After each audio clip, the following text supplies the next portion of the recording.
जानती हूँ, कोई नया सवाल लाए हो ना, पूछो।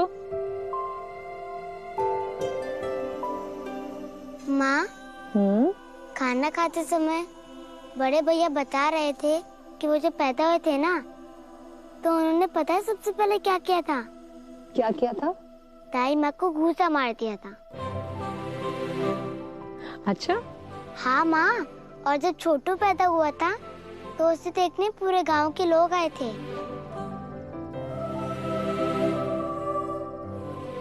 पर माँ, मैं जब पैदा हुआ था तो मुझसे मिलने कौन कौन लोग आए थे?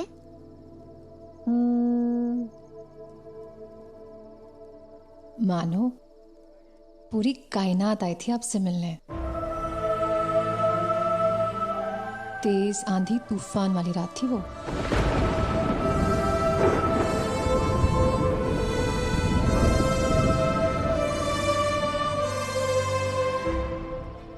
पर जैसे ही तुम पैदा हुए ना, आंधी तूफान एकदम से थम गया।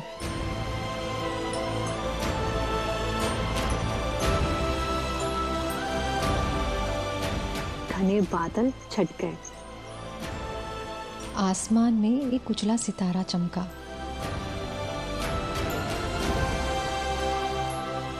और पता है, जिस गौशाला में तुम पैदा हुए थे ना, उस पर उस सितारे की रोशनी ऐसी चमकी जैसे आसमान के सारे सितारे तुम्हारे जन्म की खुशियां मना रहे हो। और क्या क्या हुआ था? और तुमसे मिलने भेड़, बकरी, गाय। और कोई नहीं आए थे? आए थे ना, तुमसे मिलने बहुत सारे चरवाहे आए थे। 3 राजा आए थे।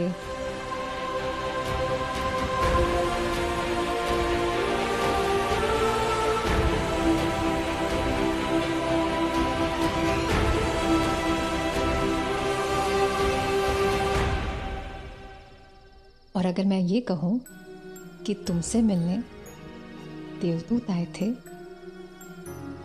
तो क्या तुम इसे मान लोगे? बड़े भैया नहीं मानेंगे। पर क्या तुम इसे सच मानोगे?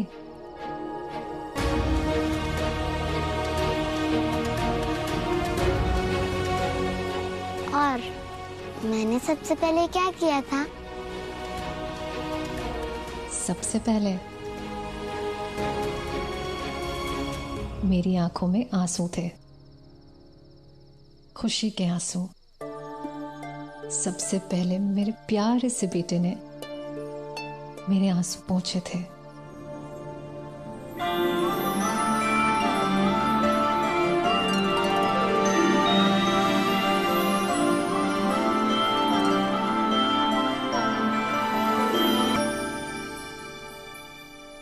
क्या तुम इसे भी सच मान लोगे?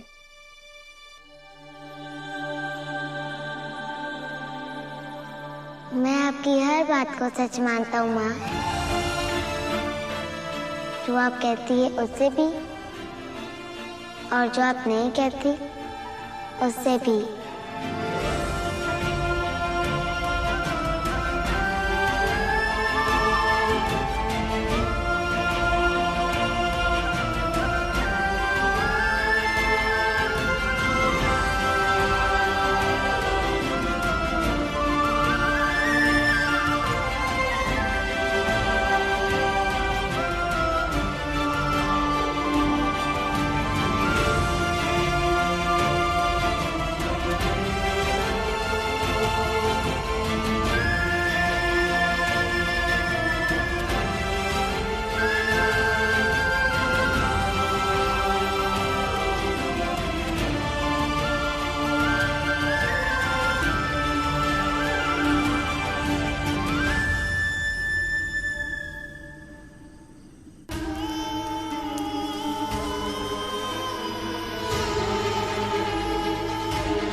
इसके सारे दाग धब्बे छुड़ाकर मेरे कमरे में रख देना।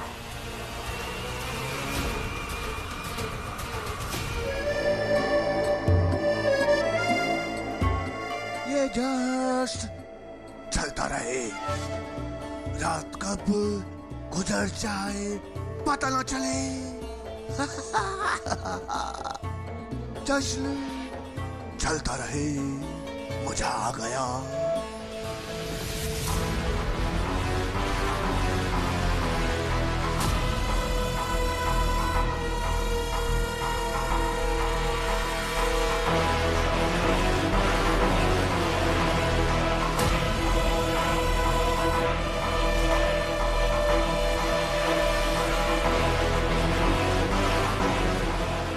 क्या हुआ?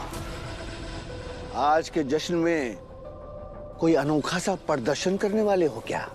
हैं? आपने बिल्कुल सही कहा पिताजी, लेकिन अपना प्रदर्शन करने से पहले मुझे आपको यह बताते हुए बड़ी खुशी हो रही है कि मैंने आपके आदेश का पालन किया। अच्छा? हाँ, उन व्यापारियों के साथ की गई गलती को सुधार लिया मैंने। बहुत बढ़िया किया, बहुत बढ़िया किया। अब आपका आज्ञाकारी बेटा जो बनना था, तो सोचा क्यों ना आज से ही उसकी शुरुआत कर ली जाए। वाह, देर आए दुरुस्त आए। हमें खुशी है इस बात की कि तुम्हें वक्त रहते समझ आ गया कि किस वक्त क्या क्या करना चाहिए।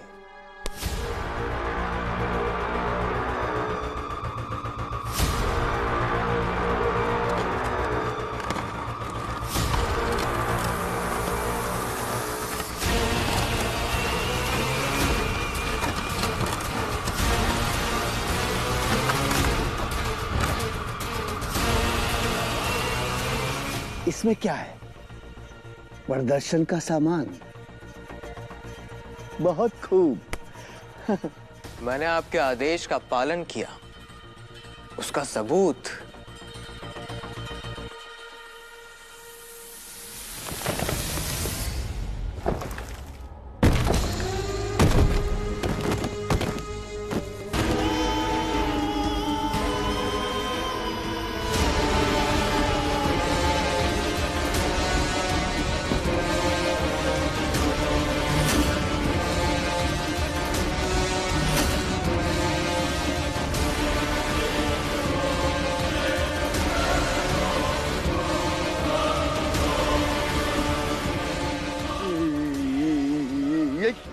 ये सब क्या है?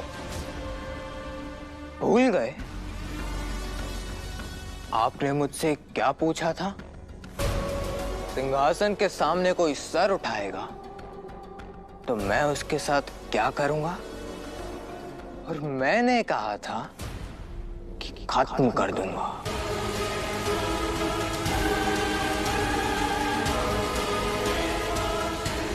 खत्म कर दिया। और हाँ, आपने मुझसे यह भी कहा था ना कि कोई भी जीवित व्यापारी मुझसे नाखुश नहीं होना चाहिए। तो अब ऐसा कोई भी व्यापारी जीवित नहीं जो मुझसे नाखुश रहे।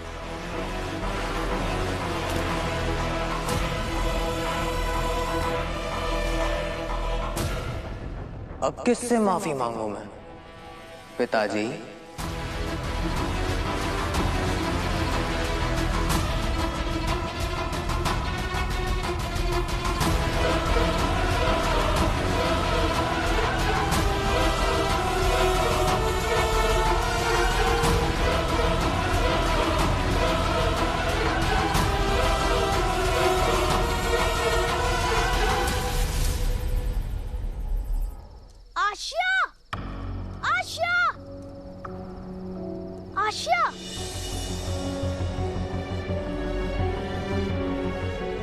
कब से पूछ रहा हूँ, लेकिन तुम कुछ बता ही नहीं रही। बताओ ना आशिया, इतनी उदास क्यों हो?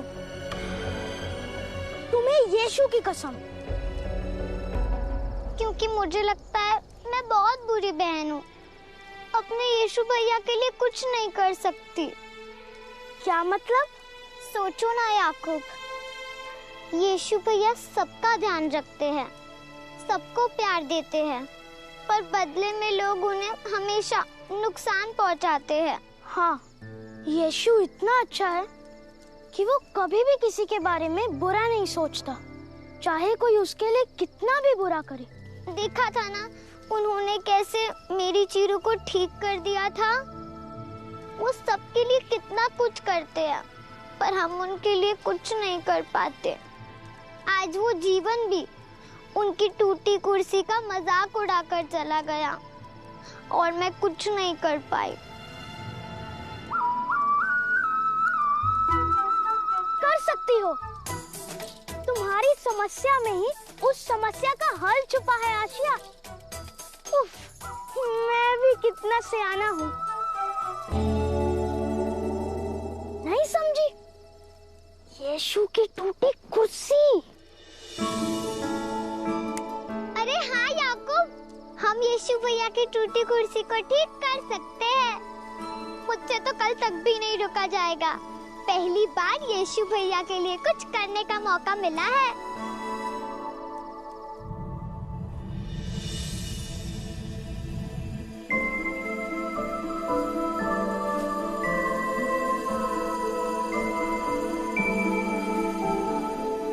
यीशु, इतनी जल्दी जाग गए? और ये क्या कर रहे हो? आशा की चिड़िया चीरू के लिए एक नया घोंसला बनाना चाहता था, लेकिन वो टूट गया, इसलिए नया बना रहा हूँ। इससे चीरू भी खुश हो जाएगी और आशा भी। बहुत अच्छी बात।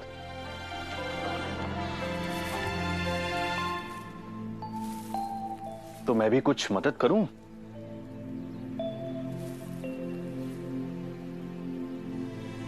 यीशु, मुझे पता चला कल खाने की मेज पर जीवन ने तुम्हारे साथ अच्छा बर्ताव नहीं किया।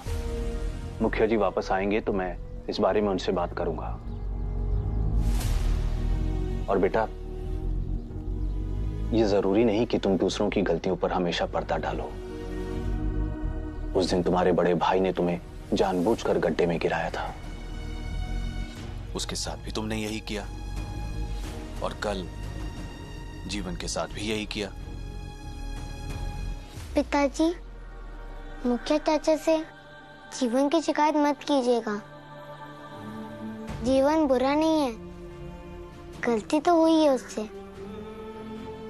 माँ ने इतने प्यार से उसे खाने पर बुलाया और वो बिना खाए चला गया। तो गलती हुई है ना उससे, उस बात की सजा भी तो मिलनी चाहिए। माँ कहती है कि गलती किसी से भी हो सकती है, क्योंकि हर आदमी में कोई ना कोई कमी जरूर होती है। इसलिए किसी के लिए मन में गुस्सा नहीं रखना चाहिए। अच्छा, और क्या कहती हैं आपकी माँ? माँ ये भी कहती है कि अच्छे लोग भी कभी कभी बुरा काम कर जाते हैं। पर जीवन के साथ भी यही हुआ, इसलिए मुझे उससे कोई शिकायत नहीं। जीवन भी सब कुछ भूल जाए तो बहुत अच्छा होगा। अरे माँ, वो यीशु ऐसी बड़ी बड़ी बातें करता है जैसे कि पूरी दुनिया में वही सबसे समझदार है। उस यीशु को तो मैं बताऊंगा।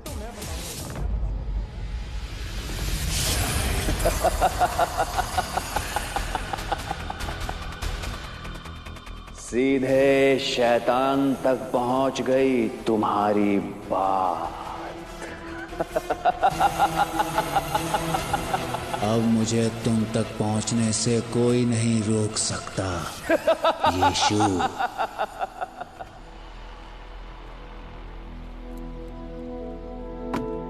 आज रात देर तक काम करना होगा और सुबह भी जल्दी उठना होगा।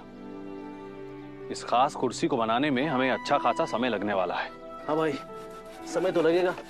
देखो, मुखिया जी के आने से पहले हमें इस कुर्सी को पूरी तरह से बनाना है। मैंने उनसे वादा किया है। फिक्र मत कीजिए भाई, हम दोनों है ना, संभाल लेंगे।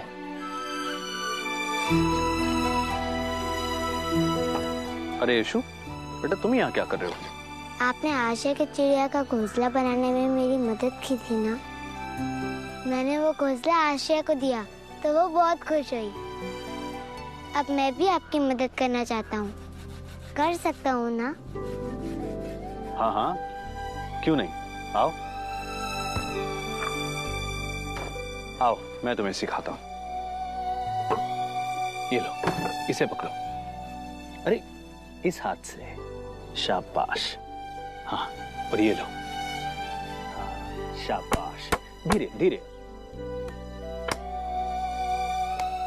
शाबाश।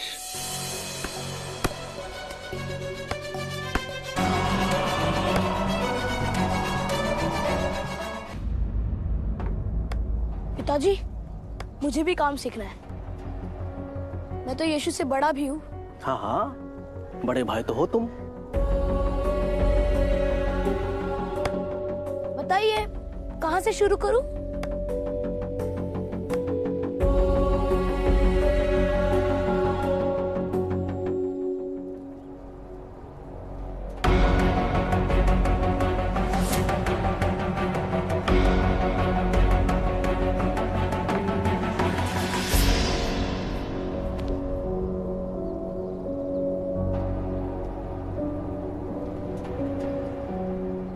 ये वही खाता है।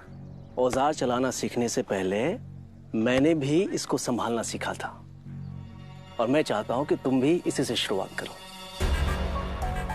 कार्यशाला की सारी चीजों का लेखा जोखा होना चाहिए तुम्हारे पास। और हाँ, एक बात, कुछ भी इधर से उधर हुआ या कोई भी चीज खोई तो उसकी जिम्मेदारी तुम्हारी होगी, ठीक है?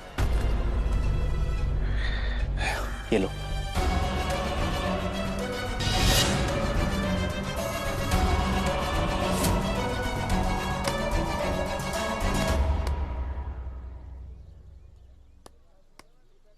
ये क्या, पिताजी ने बही खाता संभालने का काम बड़े भैया को दे दिया। अब क्या करें? यीशु की कुर्सी ठीक करने के लिए यहाँ से कुछ भी लिया ना तो हम पकड़े जाएंगे। मैंने कुछ सोचा है। क्या?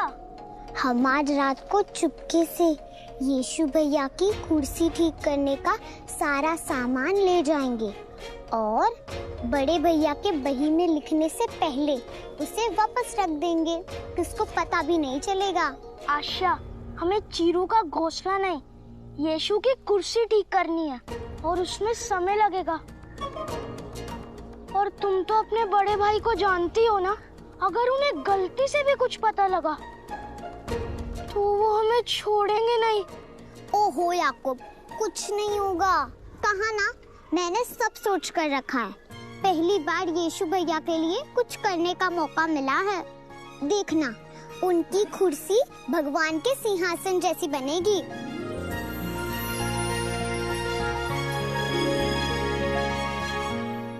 कल इतनी भूख लगी थी और उसके घर का वो बेकार खाना और वो बेकार से बर्तन देखकर बेटा, मुझे भूखे पेट लौटना पड़ा। ऊपर से उसकी वो बातें। मन तो करता है कि बेटा, जितनी देर आंख बंद थी उतनी देर तुम चुप थे बस, नहीं तो लगातार यीशु की बुराई ही करते जा रहे हो। कल से तुम्हारे आसपास कितनी चीजें हैं, तुम उन्हें देखो, खाओ पियो। मैं तुम्हारे लिए फल लेकर आती हूँ।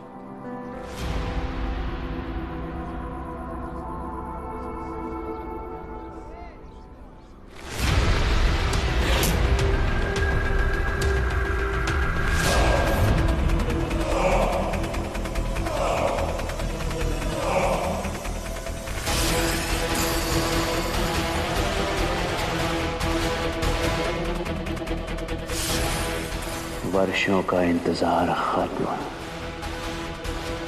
अब जाकर उसे यीशु तक पहुंचने का जरिया मिला है। बच्चे,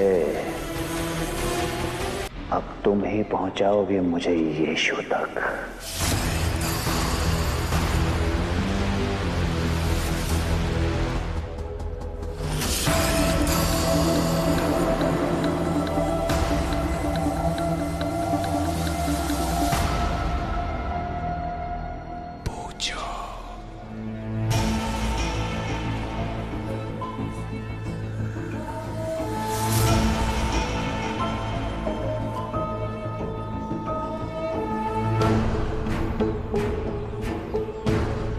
ये बच्चे, तुम घूमने निकले हो या घर वापस जा रहे हो? कहाँ है तुम्हारा घर? अरे मेरा घर तो मिस्र में है। आगे पूछो। तो क्या तुम्हारा दोस्त यीशु भी वही है जिसके बारे में तुम बात कर रहे थे? हाँ।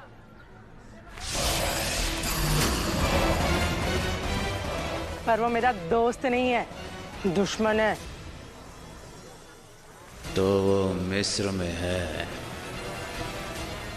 इतने सालों से वो वहां छिपा हुआ है। इंतजार खत्म, अब बहुत जल्द मुलाकात होगी शैतान और ईश्वर की संतान यीशु की।